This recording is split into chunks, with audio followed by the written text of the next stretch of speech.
LKG విద్యార్థినితో అసభ్యంగా ప్రవర్తించాడు PET ఉపాధ్యాయుడు. విశాఖపట్నంలోని పీఎంపాలెం పోలీస్ స్టేషన్ పరిధిలో జరిగింది దారుణం. నిందితుడిని పోలీసులు అదుపులోకి తీసుకున్నారు. పోక్సో చట్టం ప్రకారం కేసు నమోదు చేశారు.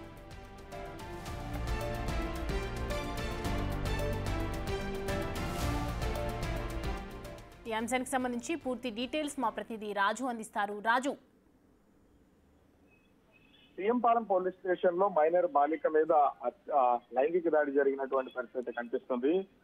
ఎల్కేజీ చదువుతున్నటువంటి విద్యార్థిని పీఈటీ టీచర్ రామచంద్రరావు లైంగికంగా దాడి చేస్తున్నట్లు తెలియడంతో తల్లిదండ్రులు పోలీసులకు ఫిర్యాదు చేసినటువంటి పరిస్థితి కనిపిస్తుంది. ఒక ప్రైవేట్ స్కూల్లో రామచంద్రరావు గత 9 నెలలుగా పీఈటీ టీచర్ గా పనిచేస్తూ ఉన్నాడు.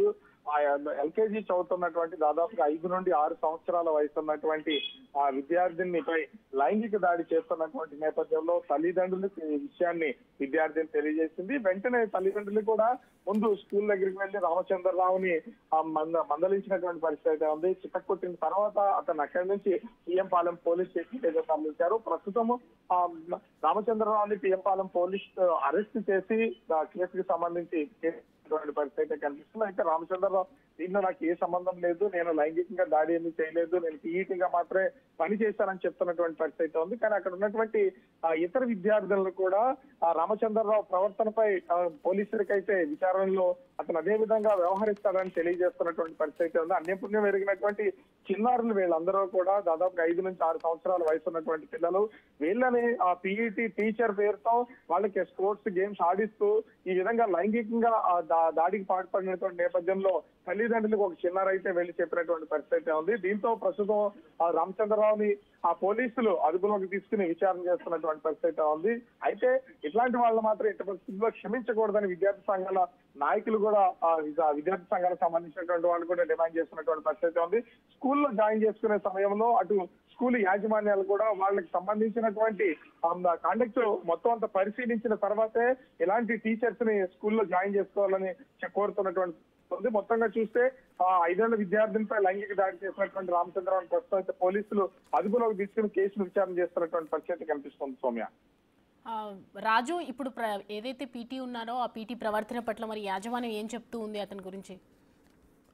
అంటే ఈ తల్లిదండ్రులు ఒక్కసారిగా స్కూల్ కు వెళ్ళడం, స్కూల్ బయట రామచంద్రరావుని అదుపులో వాళ్ళు పట్టుకుని వాళ్ళ అమ్మాయి చెప్పినటువంటి వివరాల ప్రకారం రామచంద్రరావుని ముందుగా అయితే అక్కడ కొట్టినటువంటి పరిస్థితి ఉంది. తర్వాత అతను తీసుకుని పోలీస్ స్టేషన్ కి అప్పగించారు. అయితే స్కూల్ యాజమాన్యం కూడా ఇతను 9 నెలల కాలమే అయింది, గతంలో ఎంతో కాలం నుంచి పనిచేస్తున్నటువంటి వ్యక్తులు అయితే వాళ్ళకి సంబంధించి ప్రవర్తన ఖచ్చితంగా ఎలా ఉంటారు ఏంటనేది విద్యార్థుల ద్వారానే తెలుస్తూ ఉంటుంది. 9 నెలల అయింది కాబట్టి ప్రస్తుతం అయితే దీనికి సంబంధించి అటు స్కూల్లోనూ అదేవిధంగా ఇతను తీసుకొచ్చిన తర్వాత పోలీస్ స్టేషన్ లోనూ పోలీసులు అయితే విచారణ చేస్తున్నటువంటి పరిస్థితి ఉంది.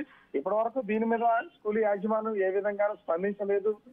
తనకి సంబంధించి పైగా దీనికి తోడు ఇప్పుడు అంటే ఎగ్జామ్స్ అన్ని కూడా దాదాపుగా పూర్తవుతున్నాయి. ప్రైవేట్ స్కూల్స్ లో కొన్ని స్కూల్స్ కి సంబంధించి ఎగ్జామ్స్ ఫినిష్ చేసి ఆ విద్యార్థులందరినీ కూడా వాళ్ళకి హాలిడేస్ ఇస్తున్నటువంటి పరిస్థితి ఉంది. ఈ తరుణంలో ఈ ప్రైవేట్ స్కూల్ కి సంబంధించి ఈ లైంగిక దాడి అంశం బయటకు వచ్చిన తర్వాత యాజమాన్యం అయితే పోలీస్ స్టేషన్ కి వెళ్ళి తల్లిదండ్రులతో పాటుగా వాళ్ళు కూడా ఫిర్యాదు చేసినటువంటి పరిస్థితి ఉంది. దీని మీద ప్రస్తుతానికి అయితే యాజమాన్యం తన ప్రవర్తన సార్లు ఏ విధంగా ఉందనేది రామచంద్రరావు గురించి అయితే ఇంకా బయట పెట్టలేదు. మరి కొద్దిసేపట్లో పోలీస్ విచారణలో కొన్ని విషయాలు తెలిసే అవకాశం అయితే కనిపిస్తుంది. Right, thanks for the updates Raju.